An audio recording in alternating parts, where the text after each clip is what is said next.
ہم تو بنا پوچھے لوگوں کی تصویریں شیئر کر دیتے ہیں، بنا پوچھے لوگوں کی ویڈیوز شیئر کر دیتے ہیں، اخلاقی جرم تو ہے، لیکن سوسائٹی اس سے بڑی خراب ہوتی ہے۔ ہمیں بتائیے گا یہ کتنی بری بات ہے اور ہمیں کرنا کیا چاہیے، اصل میں اس سے بچنا کیسے چاہیے اس طرح سے عمل سے؟ سب سے پہلی بات تو یہی ہے کہ انسان کو ظاہر بات ہے کہ اپنے آپ کو جتنا وہ بچا سکتا ہے بچائے۔ جی، جیسے بعض محتاط لوگ یہ کرتے ہیں بھائی ہماری تصویر نہ بنانا، ہم تو اپنی تصویریں بنا کے جو ہے وہ لگاتے رہتے ہیں۔ تو اول تو جہاں بھی انسان جائے، جہاں وہ سمجھتا ہے کہ یہاں میری کوئی تصویر بنا کے وہ آگے پھیلا دے گا تو اس کو وہ روک دینا چاہیے۔ سب سے پہلی بات ٹھیک ہے۔ اور دوسری جو بات ہے وہ دیکھیں اسی ضمن میں آتی ہے کہ ہمارے اندر جو ہے وہ اخلاقیات کی کمی ہے اور اسلامی تعلیمات سے دوری ہے، اور یہ ساری چیزیں جو ہے نا وہ ہمیں انقباح کی طرف دھکیل رہی ہیں۔ ضروری یہی ہے کہ زمانہ جتنا بھی بدل جائے، اصلاح کے لیے قرآن اور حدیث میں مکمل ہمارے لیے ہدایات موجود ہیں۔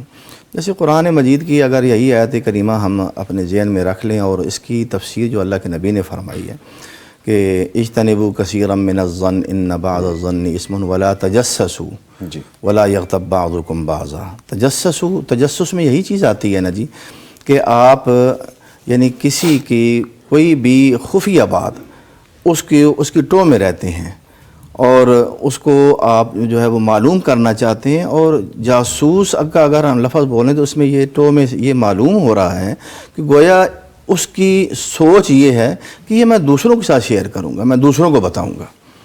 تجسس میں یہی چیز ہے نا۔ جاسوس کس کو بولتے ہیں؟ جو کسی کے لیے کچھ کرتا ہے، آپ کے خفیہ باتیں، کوئی بھی خفیہ راز، خفیہ معاملات وہ کیوں معلوم کر رہا ہے؟ تاکہ وہ کسی دوسرے کو بتائے۔ تو تجسس کا یہی مطلب ہے، اور یہ تقریباً اسی ضمن میں آتا ہے۔ اور نبی علیہ الصلوۃ والسلام نے فرمایا ایاکم والظن فإن الظن اکذب الحدیث ولا تجسسوا ولا تحسسوا ولا تنافسوا ولا تدابروا ولا تباغضوا وکونوا عباد اللہ اخوانا۔ یعنی یہ اسلامی اخوت جو ہمارا باہمی اعتماد ہے نا جی، اس کو جو ڈیمیج کرنے والی چیزیں ہیں وہ یہ ہیں: نمبر 1 کہ بدگمانی، نمبر 2 جاسوسی، کسی کے عیبوں کو تلاش کرنا، کسی کے ویک پوائنٹ کو تلاش کرنا، اس کے لیے کوشش کرنا، تگ و دو کرنا۔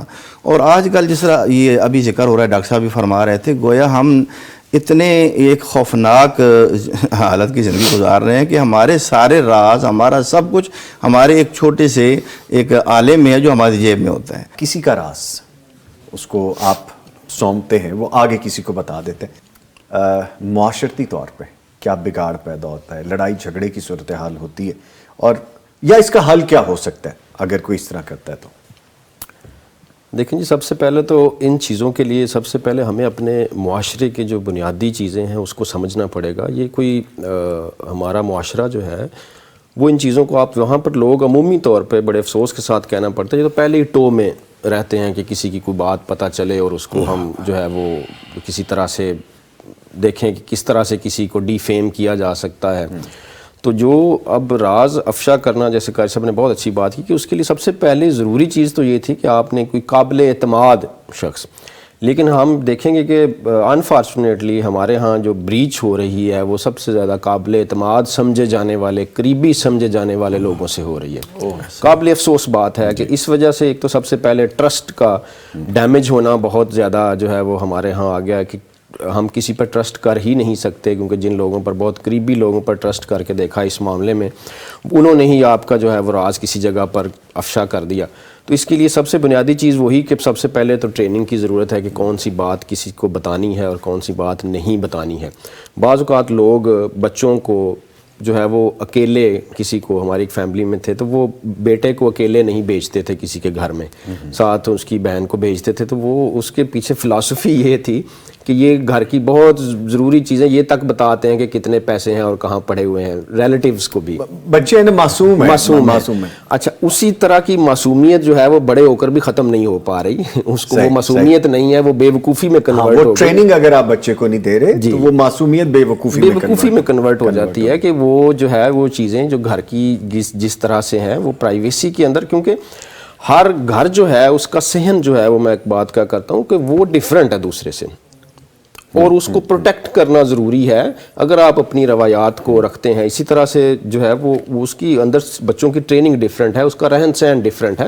بعض لوگ یہ پسند, مثال کے طور پہ آپ گھر میں بیٹھے تصویریں اپلوڈ کرتے ہیں, بچے لگا دیتے ہیں, تو دیکھنے والا کوئی کہتا ہے یار یہ ان کا گھر کتنا بے ترتیب ہے, انہوں نے چیزیں سیٹل ہی نہیں کی ہوئی.